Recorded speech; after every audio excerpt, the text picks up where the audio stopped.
ikan sa evacuation center. Ang iba naman, sa kalsada nagpalipas ng gabi. Pagsalpok ng motorsiklo at kotse sa Makati, huli sa CCTV. Ilang araw bago magsemana Santa, buhos ng mga pasahero sa bus terminal at paliparan. Aalamin live. Isang nurse mahigit 20 beses pinagtataga sa Santiago City, Isabela. Babae, patay matapos sagsakin sa harap ng live-in partner sa Lipa, Batangas. At pop-rock band na Hanson dumating sa Pilipinas para mag-concert. Huwag pahuli, tutok na sa unang balita.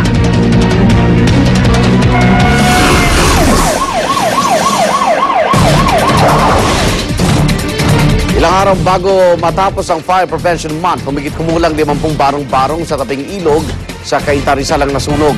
Inibisigan na ng mga tauhan ng Bureau of Fire Protection ang pinagmulan ng apoy. By live report si Jay Sabale. Jay? Igan, isang sunog nga ang sumiklab sa mga kabahayan sa Ali 7, 8, and 9 ng Barangay San Andres, Cainta, Rizal kaninang pasado alas 2 ng madaling araw. Ayon kay Ricardo Manangan, arson investigator ng Cainta BFP, humigit kumulang 50 na bahay na barong-barong made of light materials ang nasunog. Alas 3:08 ang first alarm at 3:60 naman ang second alarm. Under control ng 4:30 at 4:40 nag-fire out. Sa mga oras na ito, wala pa naman napaulat na nasaktan o na-injure sa naturang sunog. Patuloy ang investigasyon sa pinagmulan ng sunog. Ngunit according dun sa amin nakapanayam na si Lalay Bongkito, nangangalaga ng paupahan kung saan nagsimula ang sunog daw ay nagmula sa kwartong inuupahan ni Juventina Dante Imay.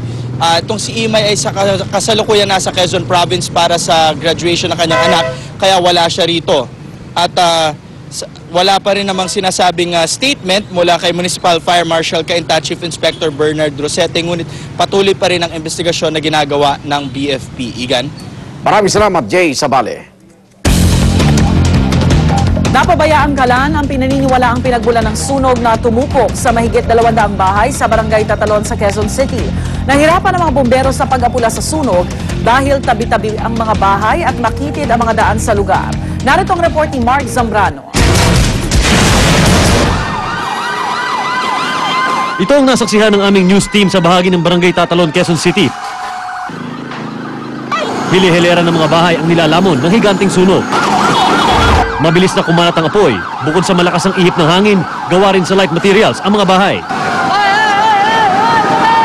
Maya-maya pa, nakarinig kami ng mga pagsabog.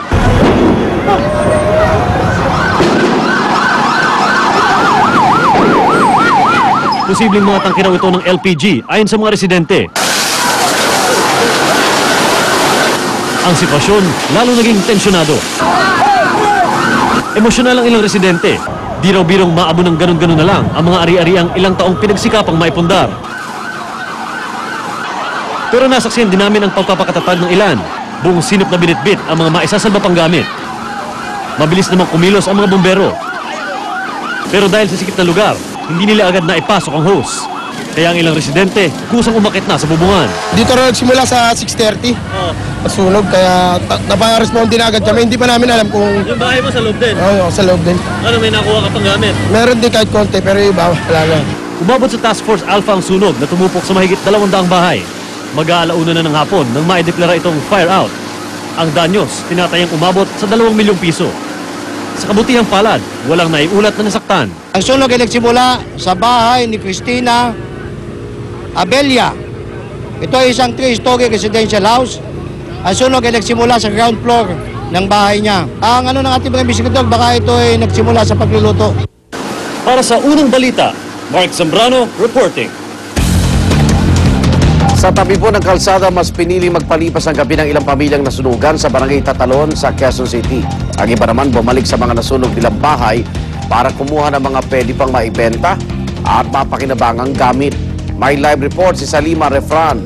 Salima. Igan, dito na sa evacuation center na nanuluyan ng karamihan sa halos 500 pamilyang nasunugan dito sa Barangay Tatalon sa Quezon City. Pero ilang pamilya mas piniling manatili sa mga kalsada.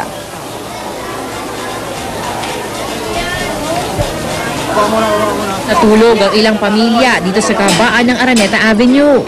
Di alintana ang lamig na magdamag at usok ng mga sasakyan. Si Evangeline, dito na mas pinili manatili imbes sa evacuation center. Masikip na ako kasi dun eh. Dito na lang kasi bukas ng umaga ayusin namin. Ang babaeng ito, nangangalakal na basura kahit gabi na. Natupok ang kanyang mga gamit, kaya nagbabaka sakali siyang may makuwang mapakikinabangan at maibebenta.